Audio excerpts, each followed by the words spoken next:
Welcome back everyone to my Let's Play of Final Fantasy II on the Wii Virtual Console. Last episode, our party descended into the lunar subterrane. Almost got to the end of it.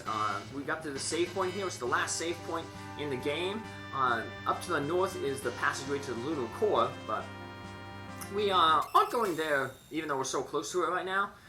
What we are going to do though is get these two ribbons, which is basically like the ultimate headgear for Lily and Georgie. And then we'll be turning around because we skipped a few treasures because I wanted to reach a save point so that I can, save the game and save all the progress that I made up to this point. So we got these two like lunar dinosaur skeletons. They're not too bad. Their main problem is they cast the wall spell on themselves, so you can't use direct black magic against them. You can't use like the slow spell to slow them down. But Bahamut, like all summon magics, just goes through the wall. So yeah, it's a good thing that their wall doesn't reflect back the Mega Flare like how we did to defeat Bahamut. But yeah, it comes out, it'll do a lot of damage to both of them. We're just going to focus our attacks one at a time on them, try to get rid of one of them. They do counter the summon with the Remedy spell, which gives them back some hit points. But it pales in comparison to the amount of hit points that Bahamut is taking away from them. So, I say just concentrate all your firepower on one thing.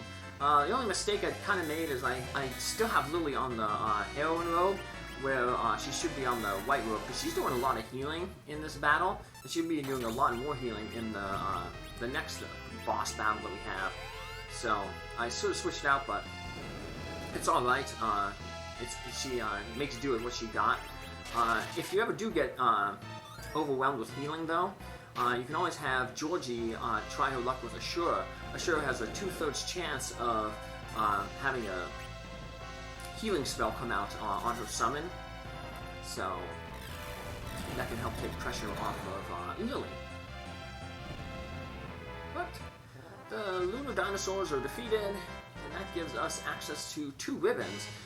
These ribbons, you actually get them from, you can get them from a drop from the Warlocks and the Toad ladies back in the Sylph Cave. So theoretically, you could have had some by now. Like some of the other Final Fantasy games, the ribbon is a really good piece of equipment. Not because of the stats it gives, but because of the protections it gives.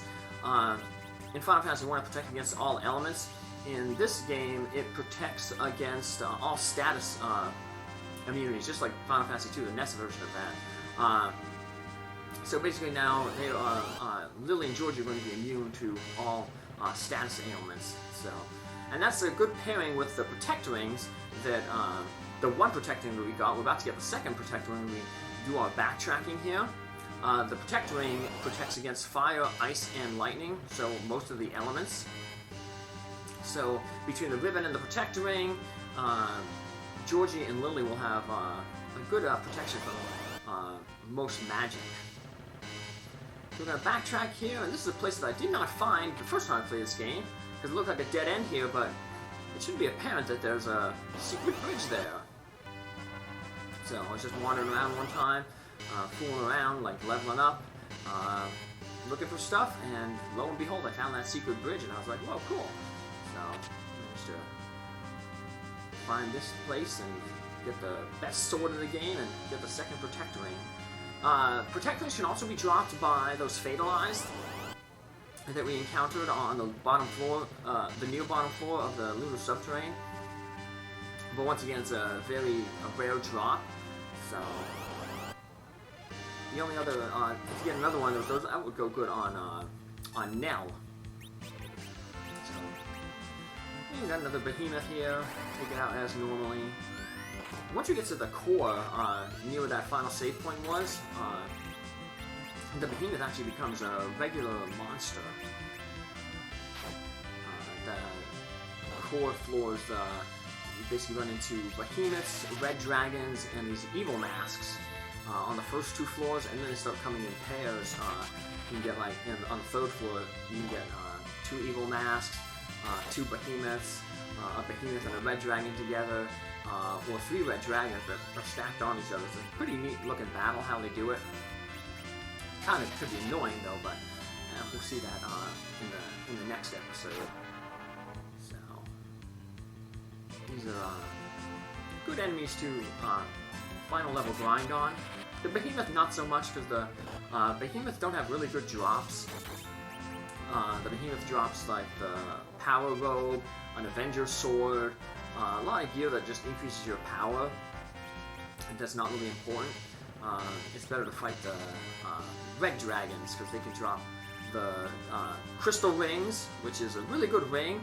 It gives status protections, so no use giving the Crystal Ring to Georgie or Lily, or anyone who has a ribbon, even though it does have better defensive power than the Protect Ring, 10 more, but it doesn't give, it just gives no new elemental protection. It just protects against stats that are already protected against by the ribbon. And those Red Dragons, they also drop the Dragoon Spear, which is basically Jarvis's best weapon. It does less damage than the, it has less attack power, so it does less damage overall than the Holy Spear, the White Spear, that he has. But there's so many dragons that you're fighting at the end game that the 4 times damage that it does, because it exploits the creature type weakness, more than makes up for it. So there's quite a few dragons here like that. Even those like palette swaps of those lunar dinosaurs, they're considered dragon enemies. So Jarvis goes to one-shot a lot of things with that. Too bad we don't have a Dragon Spear for this guy. This guy's not really even classified as a dragon, even though he shares the palette with the King of Dragons, Bahamut. So here we have Wyvern. He also steals Bahamut's Mega Nuke, and that was pretty bad there. So this is good where we have Lily with the Heroine Robe to help heal up her companions there, boost up her will. So like I said, if things get really, really bad, and they will, we can just have Georgie work on casting Assure and hoping that Assure uses a healing spell. Actually, in this battle, it would have been nice if Assure would have used even the life spell. Like, so she can just cast a heal all spell on everyone, a strong like Cure 3 spell on everyone, or cast a spell that brings everybody back to life. And that would have been really nice right here, because as you can see, a lot of our characters are down. So, luckily, Georgie, thanks to the Ribbon Protect Ring, has some pretty good magic defense. Your Wisdom and Will also determine your magic defense multiplier. And Georgie, because she started out being able to use white magic, she has pretty decent will. Most of the time, like, white mages will have good will, terrible wisdom, and black wizards will have terrible will, but good wisdom. But since Georgie was kind of a hybrid at the beginning of the game, she has, like, the best, like, overall stats. If you're doing, like, a max stat thing, she gets the closest to maxing out all her stats, getting 99 in all of them. So, the only thing that's bad about her is she has kind of a low hit point growth, so that's why she's in the back row. The one who has the worst growths of all is Lily. That's why Lily's a good candidate if you get the pink tail for the adamant armor, because the adamant armor gives plus 15 to every single one of your stats, and gives massive defensive boosts as well. The only problem is, and I'm going to hopefully try to get, in the bonus episode, try to farm out another one of those pink tail, hopefully get lucky.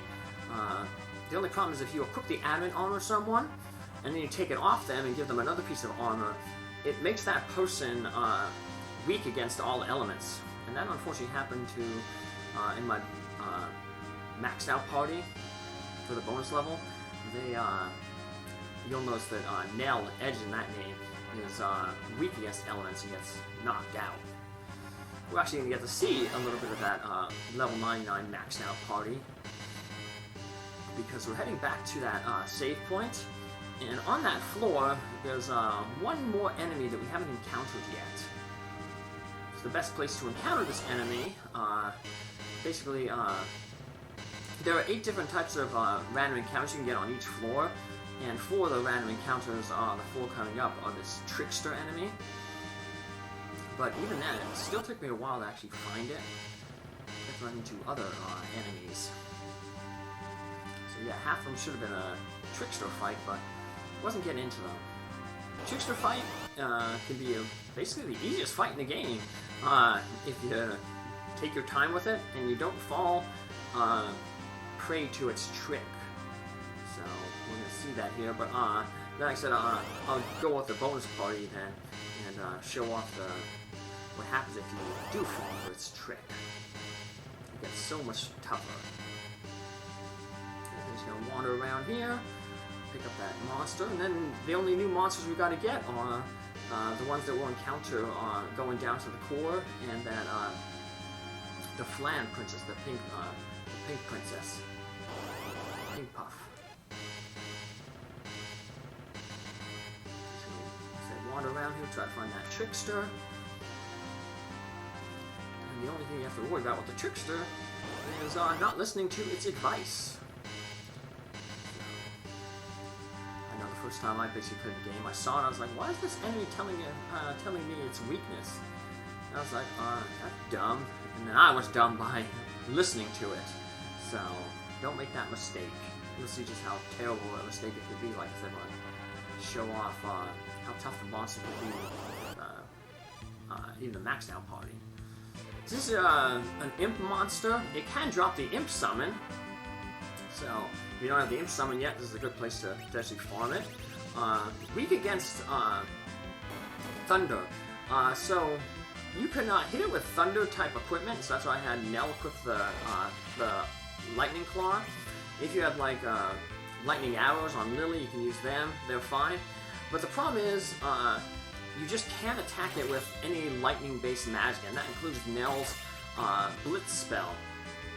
Because once you hit it with a lightning spell, it changes its AI. Right now, its AI is just going to be continually casting Peep on itself to try to bait you into casting Thunder on it. There's the Stardust we use from the Stardust Rod. It's like the Comet spell that the twins are able to use. But yeah, as long as you don't hit it with Magical Thunder, it'll be okay. So yeah, don't Blitz, any of the Lit spells, the Indra Summon, and they'll go down. We didn't get the Imp Summon there, but that's okay. We'll show that off in the bonus episode. So we're going to make our save here, because then we're going to head down to the next floor in the next episode, encounter all those other enemies that we need to encounter yet, and get Nell's second, her best sword, her second, basically ninja sword. It's going to promote her to the front lines. So, but in the meantime, I'm going to show off what happens if we attack one of these triggers with lightning spells.